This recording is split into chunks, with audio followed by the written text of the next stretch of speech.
In the burning heat of a 1,970 seconds California night, Kris Kristofferson walked off stage. The cheers still echoing, a half-empty bottle of Jack Daniels trembling in his hand. To the world, he was the golden outlaw, poet, pilot, Rhodes Scholar, movie star. But behind that rugged charm lived a man quietly unraveling. His mother had called him a disgrace for abandoning the military. His lovers saw the brilliance fade behind a haze of whiskey and guilt. Each song, from Sunday morning coming down to help me make it through the night, was less a performance, more a confession. As Hollywood crowned him its rebel prince, his body began to betray him. A swollen liver, a faltering memory, and a mind haunted by what fame had stolen. This is not just a story of glory. It's a story of pain, redemption, and the price of a restless soul. This is the untold truth of Kris Kristofferson. Welcome to Hollywood Mysteries. Before the whiskey, before the fame, there was silence. The cold, military silence of a household where love was earned through obedience. Kris Kristofferson was born in Brownsville, Texas, in 1936, into a lineage of soldiers and expectation. His father, a decorated Air Force Major General, believed discipline was the only religion. His mother, a woman of Southern pride and sharp words, measured worth in medals and manners. In that home, feelings were folded away like uniforms. Pressed, hidden, and only worn when absolutely necessary. From the beginning, Kris was different. He wrote poetry instead of war reports, played music instead of drills. He admired Hank Williams more than generals, and when he dared to say so, his mother's response was chilling. You were born to serve your country, not to entertain its sinners. In this story, her words would echo for decades. The seed of shame that grew into every verse he ever wrote. By his teens, he was a prodigy of contradictions. Straight A student, star athlete, dreamer. He earned a Rhodes Scholarship to Oxford, where he studied literature and philosophy, dissecting human emotion like an enemy strategy. But while others spoke of Plato and Milton, Kris stayed up late in smoky pubs, writing songs about broken men and the smell of cheap beer. That duality, the scholar and the sinner, became the architecture of his soul. When he returned to America, West Point offered him the life his parents demanded. Prestige, uniform, legacy. And for a moment, he tried. He taught literature to young cadets, lecturing on loyalty while quietly longing for rebellion. But the more he taught, the more he felt trapped in a uniform that didn't fit his skin. He once said, "I wasn't running away from honor. I was running toward honesty." Everyone, that honesty, cost him everything. In 1965, Kris resigned his commission, packed his guitar, and drove to Nashville. His father, furious, threatened to have him committed. His mother's letter arrived soon after, the one that would haunt him forever. She wrote, "You are an embarrassment to this family. Do not come home. You are no longer our son." It's a day too. For a man raised to equate discipline with love, those words were a death sentence. Kris didn't cry. He simply folded the letter, placed it in his guitar case, and carried it like a curse. In that moment, he became both orphan and outlaw. A man with no family, no country, only songs. In Nashville, he swept floors at Columbia Records, cleaned studios at night, and slept in his car by the river. Every rejection from a producer felt like another echo of his mother's voice. Yet the pain became fuel. He wrote, "Sunday morning coming down," in a haze of loneliness, turning guilt into melody. The song wasn't just about hangovers. It was about the ache of existing after everyone has stopped believing in you. That's what made his music dangerous. He didn't write about glory. He wrote about the mornings after. About the silence after applause. About the man who has lost everything except his truth. But the irony was cruel. The more he bled into his lyrics, the more the world adored him. And the more the world adored him, the lonelier he became. The Hollywood spotlight would later magnify that wound. The boy disowned by his family, now worshipped by millions, yet still chasing a mother's approval that would never come. Kris once admitted, years later, when you're told you're worthless, you spend the rest of your life trying to prove it wrong. Everyone. And so he did. On stage, in film, in every self-destructive act that followed. Every bottle, every broken marriage, every role soaked in pain. It all began with that letter. The letter that turned a soldier into a poet and a son into a ghost. For Kris Kristofferson, the root of his genius was the same as the root of his suffering. He wasn't just writing songs. He was writing his way back home, to a place that no longer existed. The road to glory rarely begins with applause. Sometimes, it starts with a mop and a broken guitar string. By the late 1960s, Kris Kristofferson was living on the edge of survival in Nashville. A former soldier turned janitor, he swept the floors of Columbia studios, listening through the walls to legends, recording their dreams while his own songs gathered dust in a notebook. He wasn't invited inside. He was the man who emptied their ashtrays. Yet every night, after the lights went out, he stayed behind. Sneaking onto the piano bench, recording rough demos by the faint glow of a single bulb. The security guards called him the Ghost of Music Row. Aid. He wasn't chasing fame.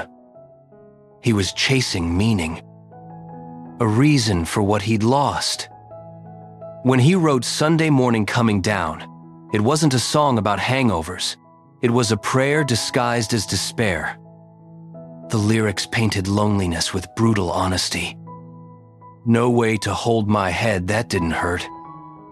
Johnny Cash heard it, saw the truth behind the pain, and gave Kris his first miracle, a stage, a microphone, and an audience.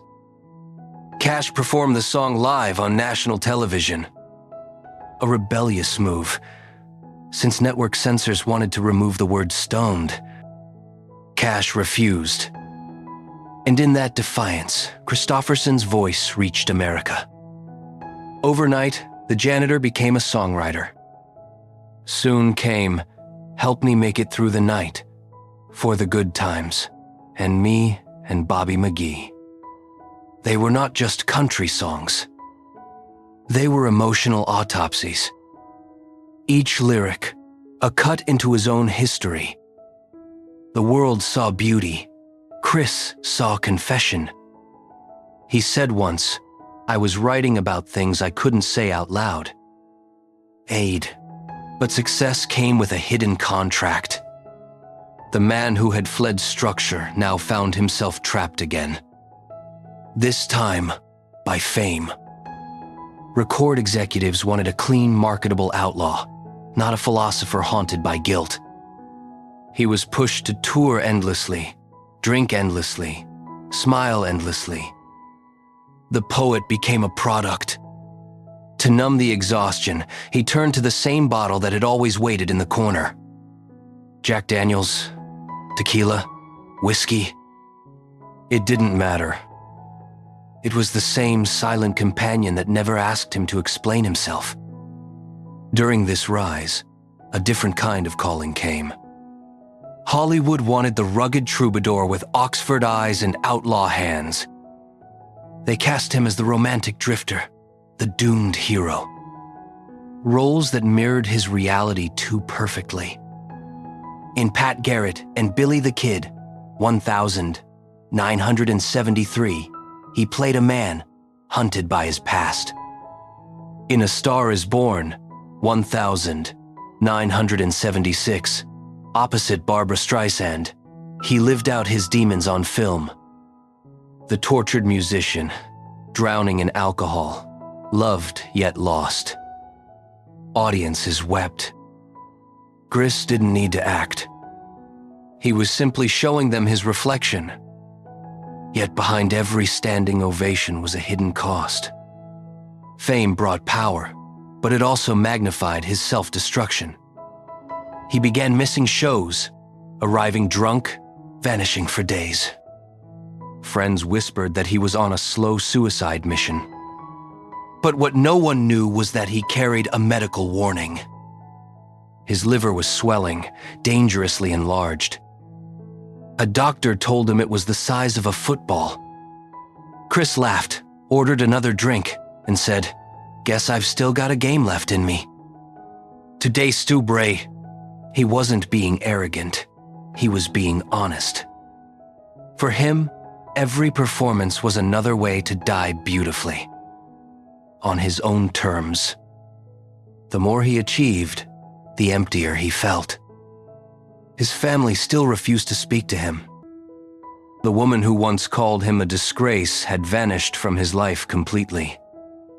And now, standing before sold-out crowds, he realized that applause could not replace forgiveness. He wrote, "Loving her was easier than anything I'll ever do again," as an elegy for peace he could never keep. It wasn't about a single lover. It was about every moment he'd ever destroyed with his own hands. Still, the world adored him. The Grammy Awards came. Gold records hung like medals. Ironic trophies for a man raised by soldiers. But Kris couldn't celebrate. He felt like an imposter standing in his own skin. Fame was the new uniform, and it fit just as painfully as the old one. At parties, he was charming, magnetic, even mythic. But friends said he had a look in his eyes, something lost, like a soldier who'd survived the war, but missed the battlefield. There were nights he'd drive alone into the desert after a concert, no destination, just headlights and silence. Once, a friend found him sitting on the hood of his truck, staring at the sunrise, whispering lyrics to no one. When asked what he was doing, he said, "Trying to remember why I started." Today there, by the late 1970 seconds, Kris Kristofferson had become both legend and warning. He had everything. Money, awards, fame, beauty. Yet the cost was staggering. The artist who sang about freedom was now enslaved by expectation and addiction. He had traded the barracks for the stage, but the orders were the same: perform, obey, endure. Still, even in the chaos, there was grace. On stage, when the lights dimmed and his gravel voice cracked on a line, the audience could feel it. The vulnerability that no other star dared to show. He wasn't pretending to hurt. He was hurt. And that's why people believed him. Kris Kristofferson's rise wasn't a victory. It was an act of survival. He once told a friend, "I never wanted to be a star. I just didn't know how to stop bleeding in public." Today there, and that, perhaps, was his truest confession. That every triumph was another wound reopened, every song, a way to keep himself alive a little longer. The rise had come. The sacrifice was still being paid. And soon, the cost of love would come due. In the cruelest way possible. Fame had made him untouchable, but love would make him bleed again.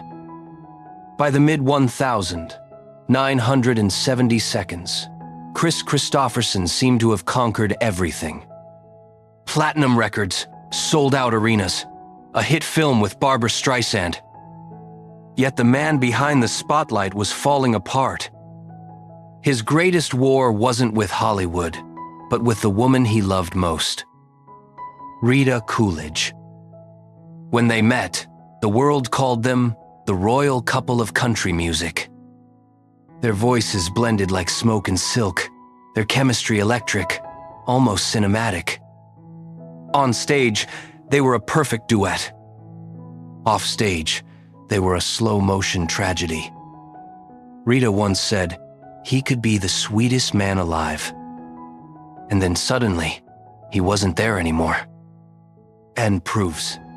It began with small cracks, missed rehearsals, silent dinners, nights when Kris would vanish after a show, returning at dawn smelling of tequila and exhaustion.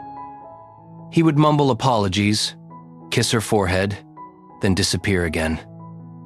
The same man who wrote about tenderness now couldn't find it in his own home. The drinking wasn't pleasure anymore. It was armor. Each sip a way to quiet the ghosts that whispered his mother's words, "You're a disgrace." And proofs.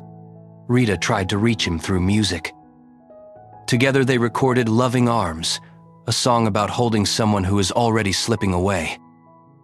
The irony was cruel. She was singing to a man who was already lost inside himself. Every night, she later recalled, I felt like I was singing him back from the edge, and every morning, he was gone again. And self. Behind closed doors, arguments replaced affection. She wanted a family. He wanted escape. The road became his refuge. Fame became his justification. He began using success like a shield. If the world still loves me, I can't be broken. But the truth was the opposite. Every concert, every headline, every drink pushed him further from the man Rita fell in love with. Their love story hit its breaking point one night after an award show. A tabloid photo captured Kris drunk, arm around another woman, eyes unfocused. Rita found the newspaper on the breakfast table the next morning. She didn't scream. She simply said, "You're killing yourself in slow motion, and you're taking me with you." Then she walked out of the room. Later, Kris would say, "I never wanted to hurt her. I just didn't know how to stop hurting myself." Is his process. The collapse was gradual but merciless. Their daughter, Casey, became a fragile bridge between them. One moment, a shared joy. The next, a reminder of everything slipping away. When Rita miscarried in 1977, it shattered what little peace remained. Kris drowned his grief in whiskey, unable to face the idea of loss again. Rita, exhausted and heartbroken, filed for divorce 3 years later. Their marriage had lasted 7 years. The same number of years it took him to climb from janitor to icon. Fate, it seemed, had an obsession with symmetry. The headlines were brutal. The king and queen of country split. Kristofferson's drinking destroys his marriage. He tried to laugh it off, telling reporters he was fine, but close friends said he'd sit alone backstage, staring into space, whispering the same phrase over and over, "I blew it." Is his process. And yet, even at his lowest, he turned pain into art. His 1980 album, To the Bone, was a confession carved in vinyl. The lyrics bled regret, I can't be your hero anymore." His voice, once smooth and rich, now cracked like dry earth. Listeners called it raw and beautiful. Kris knew it was just truth. Then came the cruel twist. Hollywood, the machine that once adored him, now mocked him.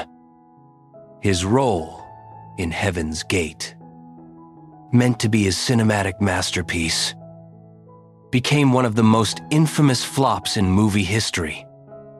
Critics called it an unqualified disaster. The film's failure nearly bankrupted United Artists and crushed Kris's career overnight. The same newspapers that once printed his wedding photos now called him box office poison. For Kris, it was the final betrayal. His body was failing, his marriage gone, his reputation in ruins. Doctors warned him his liver was swollen to dangerous levels. One even told him bluntly, "You keep drinking like this, and you'll be dead in a year." He nodded, lit a cigarette, and muttered, "Maybe that's the point."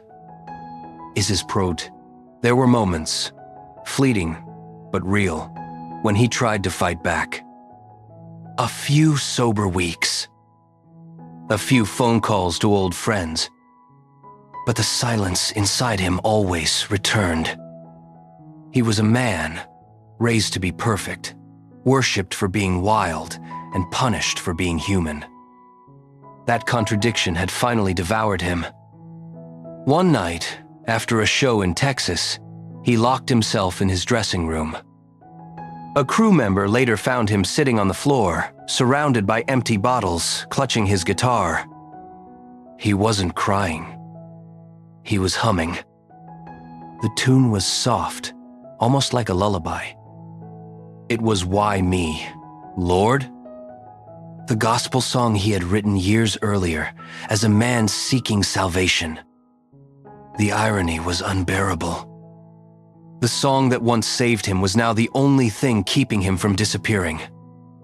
When Rita Coolidge spoke about him years later, her voice was still tender but distant.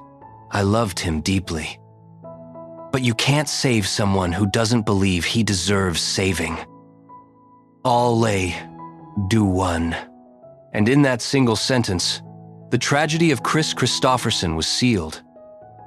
He had fought wars, won Grammys, conquered Hollywood. But he couldn't win the quiet war inside his own heart. By 1980, the rebel poet who once dreamed of freedom had become a prisoner of his own legend.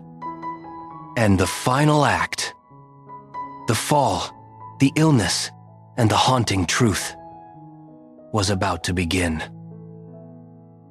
The spotlight had dimmed. The applause had quieted. And for the first time in decades, Kris Kristofferson could hear something terrifying. Silence. In that silence, the ghosts returned. The woman who had called him a disgrace. The lovers who had left him. The dreams that fame had buried beneath the noise of guitars and whiskey. By 1981, he was 45 years old and exhausted beyond recognition. His once golden hair had dulled, his voice rasped like sandpaper, and his body was beginning to betray him. A doctor's warning haunted him. Your liver is the size of a football. One more year like this, and you won't have a next one. All lay, do one. He laughed when he heard it, but deep down, he knew the truth. He had crossed the line between survival and self-destruction long ago. What followed was not a dramatic collapse, but a slow, relentless unraveling. Kris became a ghost of his former self, drifting through movie sets, forgetting lines, canceling tours, losing track of days. The man who once wrote verses with surgical precision now struggled to remember his own lyrics. He blamed the drinking, the exhaustion, the years of pushing himself past every human limit. But it wasn't just the alcohol. Something deeper, darker, had begun to eat away at him. For years, doctors misdiagnosed him with Alzheimer's disease. His memory flickered in and out like a dying bulb. There were days he couldn't remember the names of his children, nights when he'd wake up and not know where he was. His wife, Lisa, watched helplessly as the man she married faded before her eyes. He was taking all these medications for things he didn't have, she recalled, and they all had side effects. It was like losing him twice. All livery. Friends I've are livery by. But the real truth would come much later. And it would shock everyone. In 2016, doctors discovered that Kris had never had Alzheimer's at all. The years of confusion, memory loss, and near paralysis were the result of a tick-borne illness, Lyme disease. He had been suffering not from age or alcohol, but from a silent infection that had invaded his nervous system. For over a decade, he had been treated for the wrong illness, prescribed toxic drugs that nearly destroyed his mind. When the truth came out, it was both relief and tragedy. Because the cure had come after years of damage that could never be undone. The irony was almost poetic. For decades, Kris had been misunderstood. First by his parents, then by the industry, and finally, by medicine itself. He had spent his life fighting invisible enemies, expectations, addiction, and now, disease. Still, there was a strange kind of resurrection. Once the Lyme diagnosis was confirmed, proper treatment began. Slowly, fragments of memory returned. He could recall lyrics again, faces, stories. One day, he looked at Lisa and whispered, "I think I'm back." With Urated raising, it wasn't triumph. It was survival. Quiet, scarred, but real. In the years that followed, Kris withdrew from the world that once devoured him. He left the glamour of Hollywood and retreated to Hawaii, trading cameras for sunsets and microphones for peace. He worked on small farms, played guitar to the sound of waves, and found solace in simplicity. His days of whiskey and neon were gone. His mornings began with coffee and silence. For a man who had spent a lifetime trying to prove his worth, anonymity felt like mercy. Yet, his legacy refused to fade. The songs he'd written decades earlier. Sunday morning coming down, me and Bobby McGee helped me make it through the night. Continued to haunt radio waves and hearts alike. Younger artists called him a prophet, a poet, a rebel who had told the truth when no one else dared. And for the first time, he didn't reject the praise. He just nodded and said softly, "I was lucky to survive my own words." With Urated raising, the world would eventually forgive him, but Kris never fully forgave himself. There were too many ghosts. Janice, Rita, the unborn child, the mother who died without reconciliation. Every interview in his later years had a shadow behind it. When asked about regret, he smiled that familiar crooked smile and said, "I've got a lot of scars, but I earned them all." With Urated raisins, in one rare moment of vulnerability, he told a journalist, "I used to think I was drinking to die. Maybe I was just trying to feel alive." With Urated raising, it was the closest he ever came to confession. The line between destruction and survival had always been thin, and Kris had walked it like a tightrope his entire life. When he finally stepped away from performing in the late 2010 seconds, it wasn't with fanfare or a farewell tour. He simply stopped showing up. The man who had once defined rebellion chose to fade away quietly, without spectacle. His son said later, Dad didn't need applause anymore. He just wanted peace. And that peace after so many years of chaos, finally found him. In 2024, when the news of his death broke, tributes poured in from across the world. Artists, soldiers, and fans alike called him a warrior poet. But the most powerful tribute came from his old friend and mentor, Willie Nelson. Kris was the only man I knew who could write a song that broke your heart, and then live it twice. That was the essence of Kris Kristofferson. A man whose genius was inseparable from his suffering.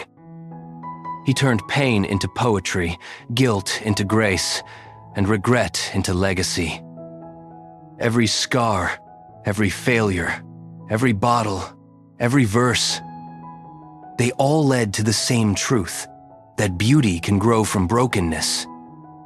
His story isn't just about addiction, or fame, or even redemption. It's about what happens when a man refuses to stop searching for meaning, for forgiveness, for peace, even when it costs him everything. In the end, Kris Kristofferson didn't die a fallen star. He died as something rarer. A survivor who finally made peace with the ghosts that haunted him. And perhaps that was his greatest song of all. The one he never had to sing.